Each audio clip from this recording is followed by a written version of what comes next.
This is a Sports Catastrophe production. Hey there, ho there, it's Jeff Cutter. I welcome you to another Sports Catastrophe on this day.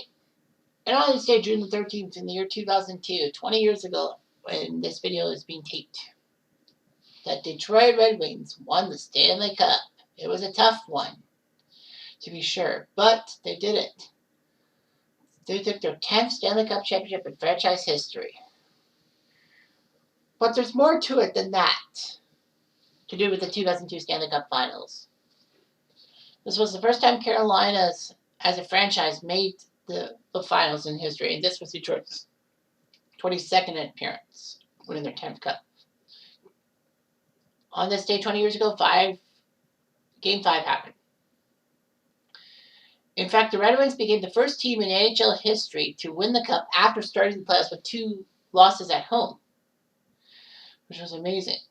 The Red Wings were down 0-2 to the Vancouver Canucks on home turf, and people thought Vancouver was going to pull off one of the greatest series wins in franchise history.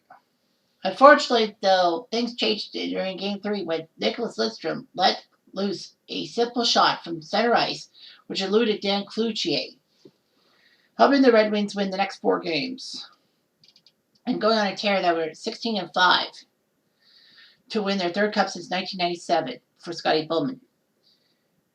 Little did anyone know that Lidstrom center ice shot was actually the end of things for Dan Cloutier, as he was not the same since. Bowman with this cup in 2002, Bowman became the first coach to win 9 as a head coach. He did it with the Habs in their 70s dynasty, 73, 76, 77, 78, 79. Pittsburgh in 92, filling in for the deceased Patrick Bob Johnson, and with Detroit in 97, 98.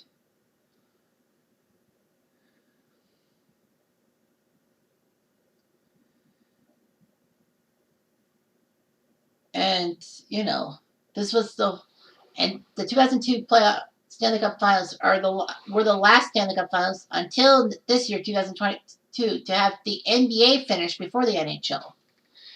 So, with no lockout.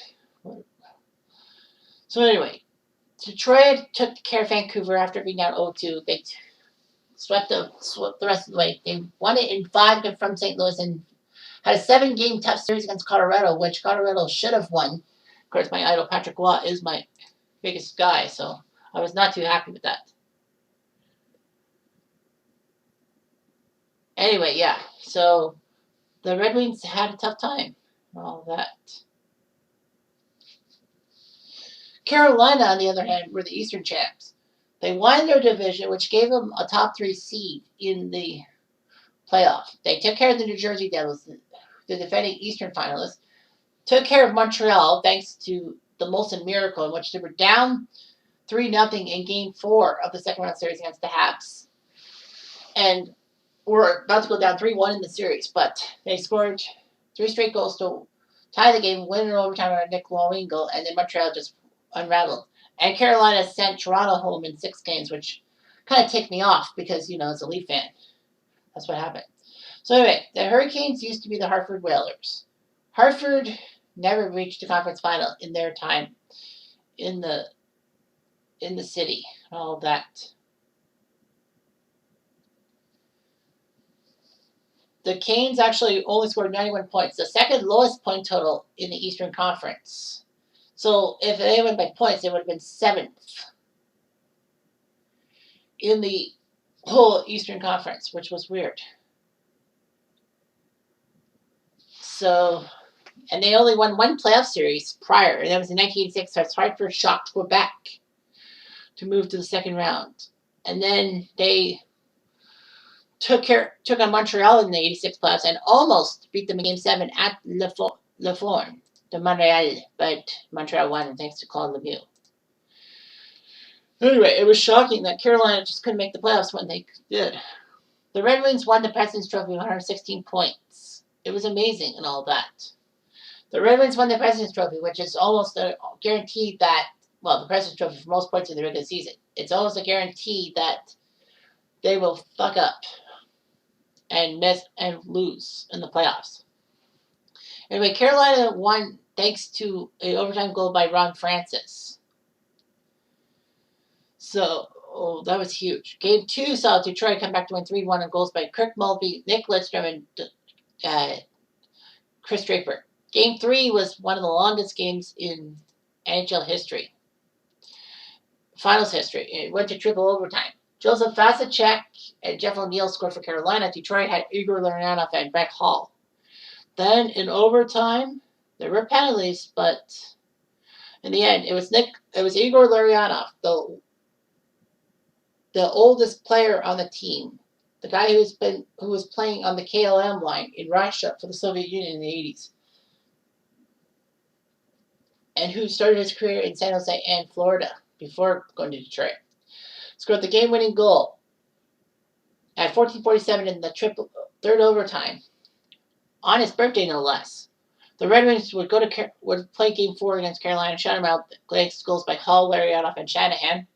And then in Game 5, Holmstrom, Shanahan, and Shanahan scored for Detroit. Jeff O'Neill scored for Carolina. So it was amazing and all that. Giving Scotty Bowman his 9th Stanley Cup as a coach, making up the record holder, beating up Toe Blake. Anyway, members of the 2002 Red Wings who had their name on the cup. Centers were Steve Yzerman, the captain, Igor Larionov, Pavel Datsyuk, yes, he was part of the 2002 Red Wings, Chris Draper, Sergei Fedorov, and Jason Williams.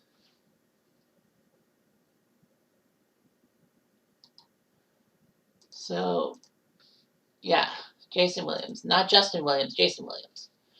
On the wings, Brendan Shanahan, Brett Hall, Kirk Mulvey, Luc Robitaille, Boyd Devereaux, Kitchener, Darren McCarty, and Thomas Holmstrom. Defense were Yuri Fisher, Nick Lidstrom, Matthew Donino, Chris Chelios, Freddie Olesen, Steve Duchesne, and Yuri Slager. The goalies were Dominic Hasek and Manny Legacy. Chris Osgood was in Cupcake Land, or the New York Islanders, during that year. So that's why he didn't win the Cup. And Hasek finally won his Stanley Cup. There were many players who were left off the Stanley Cup because they didn't hit the mark of 41 regular season games and 1 playoff game.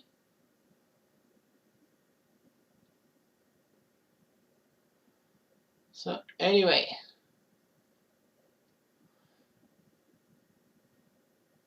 Maxim Kuznetsov played 39 games, just 2 less than the minimum. Didn't play in the playoffs.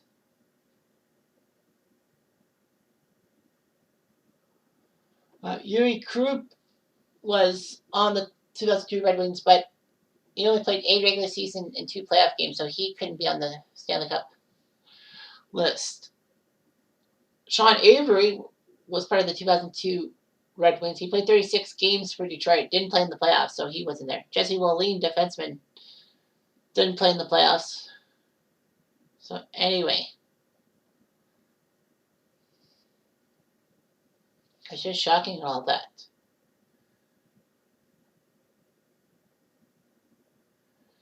In fact, Steve Yzerman and Brendan Shanahan were the second and third players to win the Olympic gold medal and the Stanley Cup in the same year. The other guy, Ken Morrow, 1980 for the American team, and the New York Islanders in the Stanley Cup.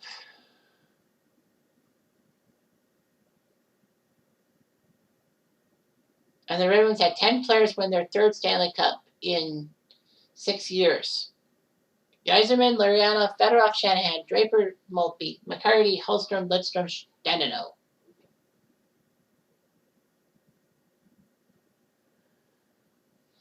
Anyway, there was a bit of an aftermath, if you will. The Detroit Red Wings would falter the next year, losing the first round to the Anaheim Ducks. Not only losing the series, but being swept in the process. Detroit would have many playoff failures until they finally won the Cup in 2008. As for Carolina, they missed the playoffs both next season and wouldn't make the playoffs till 2006 when they somehow went to the Stanley Cup Finals and won it all. So that's kind of weird, don't you think? And Carolina just got to the finals and then they went back to obscurity and then they came back with a vengeance. Weird, eh? Anyway, I'm Jun13 and I do.